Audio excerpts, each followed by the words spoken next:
ซิ่วไลน์ทุกคนเลยเอามาจะดิได้ยินข่าวแล้วได้ทุกคนเลยแล้วก็พาเบิ่งงานแต่งน้องเพิ่นในปีหน้าพุ่นแหละ15 ปีมัน14 ปีอยู่15ค่าดอง50 ล้านเลยทุกคนนางเชื่อได้ว่าโอเคมาบ่ทันนะช่วงนี้ถ้าว่าเข้าหมู่บ้านก็เขาจะเห็นหน่อไม้นี่แหละเปละเลย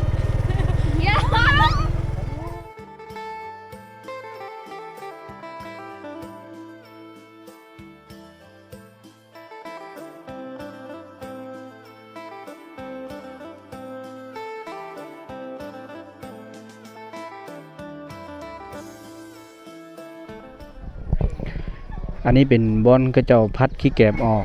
แล้วไข่พวกพวกไก่อีหยังล่ะมันจะเคี้ยกินอยู่นี่เลยนะเอาสบายดีทุกคนเลยก็สบายดีพ่อแม่พี่น้องทุกคนเด้อที่กำลังติดตามเลยครับชมวิดีโอเบาเคบันปลาทุกคนเลยวิดีโอนี้เบาเคก็จะได้พาทุกคนไปเที่ยวหมู่บ้านชนบทในยามตอนแรกเลยตอนนี้นะเวลาก็น่าจะ6 โมง 17 โมงคนก็น่าจะลังไล่กันเข้ามาแต่ให้แต่สวนเลยปุ๊บอันนี้น่าจะเป็นกลางหมู่บ้านเลยไก่น่าจะไล่โตนะตัวงามๆแบบนี้เลย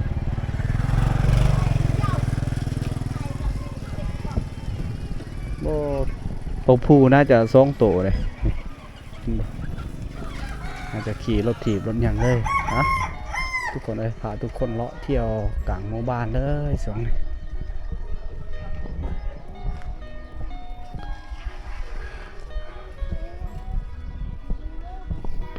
เข้าไปเบิ้งหน่อไม้นี่หมู่บ้านเขาเจ้าก็กำ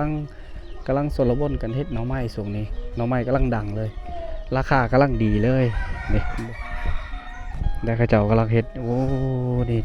น่าจะ2 บอลเลยฟืนไฟทุกคนเอ้ยนี่ฟืนไฟเขาเจ้าเอาจะใส่แบบนี้เลยเห็นปะมันน่าจะมีตัวบางหรือมีตัวหน้าเลยช่วงนี้ถ้าว่าเข้าหมู่บ้านก็เขาจะเห็นหน่อไม้นี่แหละนะมาพาเลาะพาเที่ยวตามหมู่บ้านในยามตอนแรกตอนนี้ตะเวนก็น่าจะพุ่นแหละโอ้บ่อนเขาเจ้าปลูกเบียร์มักพริกเลยนี่เขาจะกำลังปลูกแบบนี้แล้วก็พากันใส่พุ่นนี่อย่างไรน่าจะพากันกาเบียร์แบบสูงๆแบบนี้ปลอดภัยแล้วก็กระเจ้าหลังจากที่มันง่ายแล้วจะเอามาใส่สวนแบบนี้ฮะมาปลูกใส่สวนอีก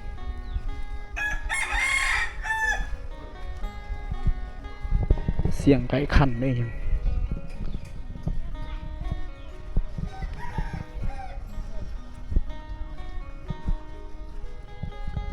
เมื่อที่กระเจ้าดึงขึ้นในสวนนี้เลยเอาเลยพากันย่างเข้าไปเบิ่งราคากะโลละ60 70 80 พันกีบนี่แล้วก็เจ้ามากางมุ้งแบบนี้เลยนะบ่ให้ไก่เข้าไก่เคี่ยอย่างบ่ให้ไก่ตอดได้ยังแล้วก็เอาแยงมาอ้อมแบบนี้นะทุกคนเลยก็เจ้าพากันเฮ็ดแบบนี้เลย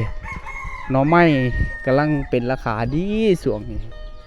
แล้วก็เจ้าก็พากันเฮ็ดนี่มีผาบงผาบัตรน่าจะอ้อมไว้แบบนี้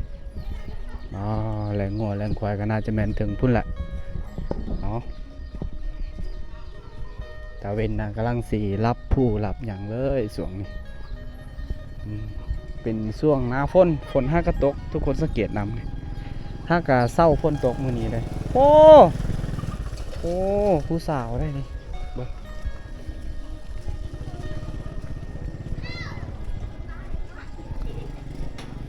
เดากี่บ่เดินกันแย่ๆกี่แล้วเบิ่งกินเลยไปแหละปะนี่โอ้กันเดือดเต็มมาซิ่วลายทุกคนเลยเบิ่งโอ้ยังอีก5-6 เดือนน้องเพิ่นก็สิแต่งงานเลย ได้ยินข่าวมาจะดิได้ยินข่าวแล้วได้ทุกคนเลยแล้วก็พาเบิ่งงานแต่งน้องเพิ่นในปีหน้าพุ่นแหละ2027เนาะ 2027เจอกัน กำลังงามเลยตอนนี้โอ้ทุกคนได้18 ปีเลย18 ปีจ้ะป่ะป่ะ15 ปีมัน14 ปีอยู่15อืม15 ปีกำลังสิแต่งงานเลย ตอนนี้เขาจะมาขออะไรได้ค่าดอง50 ล้านให้ทุกคนเลย bơi đợi chưa? Dạ. Ồ. Hôm bơi đã tới đây mà đợi được. Đợi đông rồi. Phụ bắt là. Đợi. Đợi tôi nguy là đợi đông đợi xuân tùa. Đồng vân na chả ảm năm nhú hươn. Ảm như thương ngần một đợt này. Ô, cả là ngàm toàn này. กำลังงามแล้วว่าสีเอาเผือสีอย่างนี้น่าเสียดายทุกคนเลยเนาะคนงามแบบนี้น่าเสียดายว่าโอเคมาบ่ทันนะเอาแบกข้าเจ้านี่น่าจะซบไทยข้าเจ้าน่าจะแล้วไทยให้ไทยนาข้าเจ้าน่าจะแก่เมื่อตอนนี้เบาเค้กันยังบ่ทันได้แล้วได้กับการไทยให้ไทยนาทุกคนเลยเห็นบ่ของกระเจ้าแก่เมื่อก็ถือว่าแล้วเหล่าเข่านี่ขอกแบที่กระเจ้าบ่ได้เฮ็ดกอกก็ต้องได้มาผูกมามัดแบบนี้เลยก็ได้พ่อน้องเพิ่นเมื่อกี้น้องเพิ่นน่าจะมีแฟนแล้วทุกคนเลยมันน่าจะมีแฟนแล้วกำลังสิแต่งงานในปี2027หน่อไม้ได้นี่เห็นบ่กำลังงามเลยตอนนี้เขาเจ้านิยมกันเฮ็ดหน่อไม้ส่วนนี้อยู่เขตนี้ค่ะกำลังเป็นราคาดีเลยแล้วเขาเจ้ามาเฮ็ดหัวแบบนี้นี่หัวแบบนี้เลยแล้วกลางคืนเขาเจ้าจะใต้ดอกไฟเลยน่าจะเป็นแสงโซลาร์เซลล์เห็นบ่น่าจะมีสากกระเจ้าเยื่องบอลนี่ให้มันหุ่งให้มันแจงอีกอย่างเลยมากระทินมากระทันกระเจ้านี่ตอนนี้ก็อยู่นี่เลยนะบรรยากาศหลังฝนตกตัวนี้ทุกคนเลยหมู่บ้านกระเจ้าอวยไปทางไรก็เขาจะเห็นแต่กระเจ้ามุ่งผ่าบัตรแล้วก็ต้องมีขวัญไฟนี่ก็น่าจะแม่นหน่อไม้เพิ่นนี่เข้าไปเบิ่งก่อนหน่อไม้นี่เห็นบ่โอ้อันนี้ฮะกระตากไม้นะเพราะว่าหลังจากที่แล้วให้แล้วนาแล้วเขาให้เขานาซักเขาให้เรียบร้อยเสียญาติเรียบร้อยก็พากันเมื่อบ้านหาหน่อไม้เนี่ยอันนี้ก็ต้องได้ลงทุนเลยการไปหาลงใต้พุ่นทุกคนเลยถ้าว่าหาแถวนี้ก็น่าจะบ่ได้นะกำลังย่างไปตามหมู่บ้านเลยตอนนี้นะสมวนอยู่ตอนแรก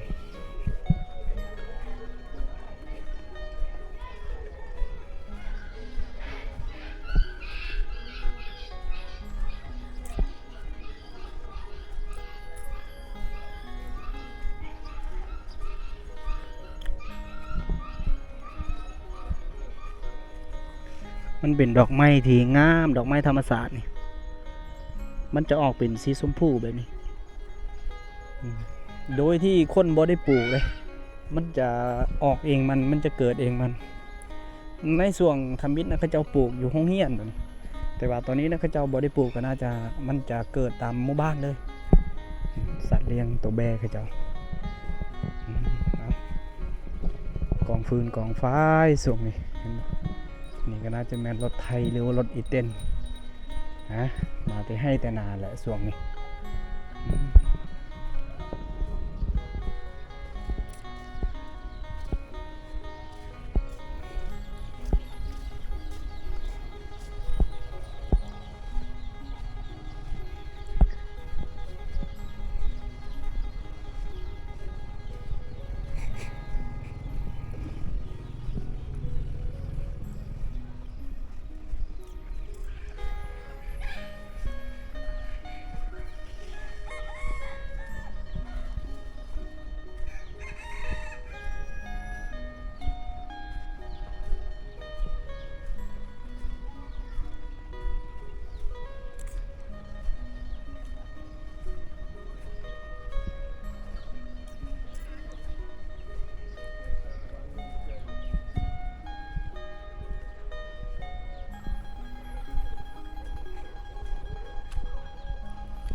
ถ้าว่าเข้ามาหมู่บ้านก็บ่ได้พลาดนี่แหละ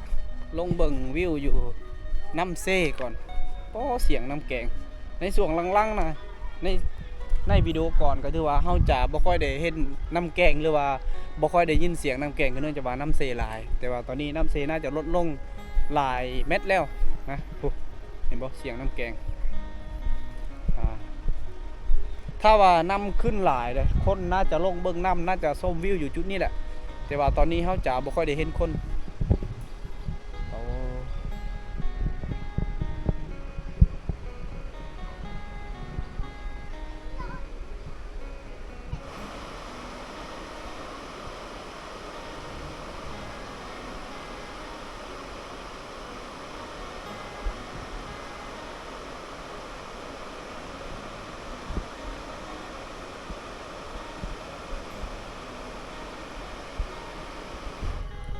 จุดนี้มีแต่กกมะม่วงเป็นป่ากกมะม่วงเลย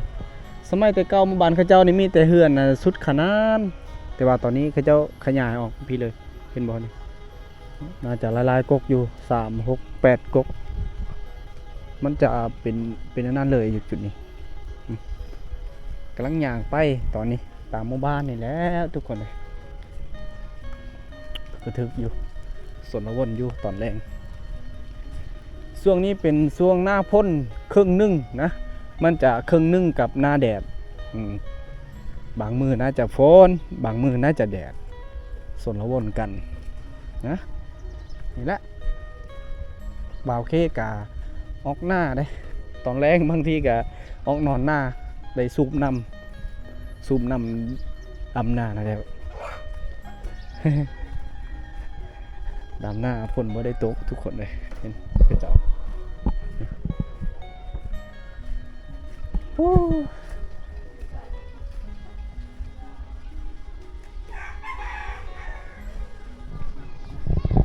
กำลังย่างไปเลยตอนนี้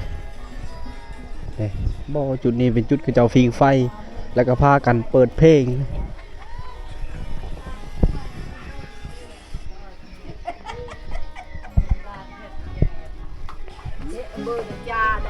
บังโกรธเลยแล้วก็เจ้าก็พาสุ่มแซวกันนั่งฟิงไฟอีกอย่างนะในช่วงนี้ทุกคนเลยฝนก็น่าจะตกหลังฝนตกก็อย่างที่เห็นนี้เลย18 โมงแล้วได้ตอนนี้ยามนี้18 โมงกันถือว่ายังแจ้งโอเคอยู่มันเมื่อคืนอย่างช่วงเดือน2เดือน3ถ้าว่าฮอด18 โมงมันน่าจะมืดกลางคืนเลยพากันเปิดดอกไฟนี่นะทุกคนเลยตอนนี้เบาเคกับสีกลับเมื่อแล้วก็สีออกนอนหน้าได้เพราะว่าได้สูบน้ำ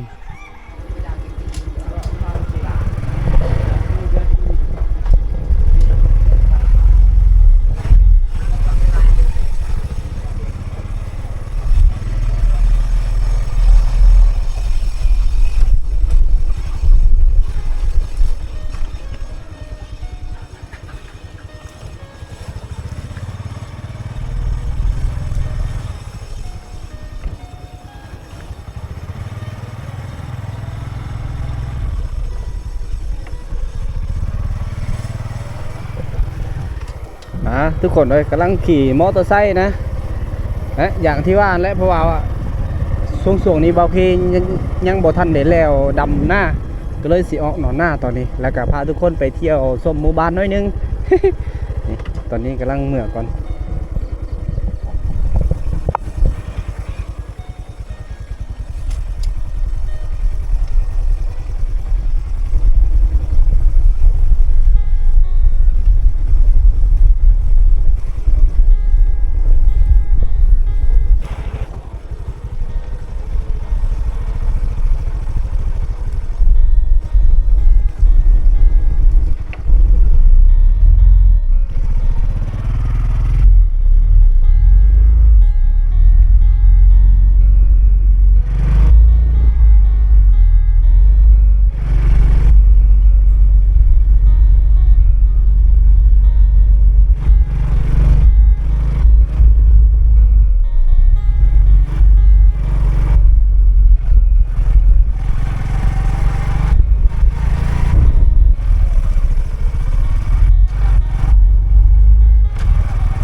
สาวหมู่บ้านดอกเคเขาเจ้ามาแต่ไปสากโทรศัพท์นี่แหละ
น่าจะเข้าฮอดหมู่บ้านแล้วตอนนี้หมู่บ้านกับนี้แหละสายไฟน่าจะมีแล้วเด้หมู่บ้านใกล้สีหุ่งแล้วเนาะเดี๋ยวว่าอยู่ในหมู่บ้านก็ยังบ่มีไผขายของซ้ำยังบ่มีไผเปิดร้านขายของหวานนี่ยังก็เลยไปซื้ออยู่บ้านเขาเจ้านั้นแล้วก็ไปสากแบตเตอรี่ยังต่างๆไปซื้ออยู่บ้านเขานั้นไปซักอยู่บ้านเขานั้น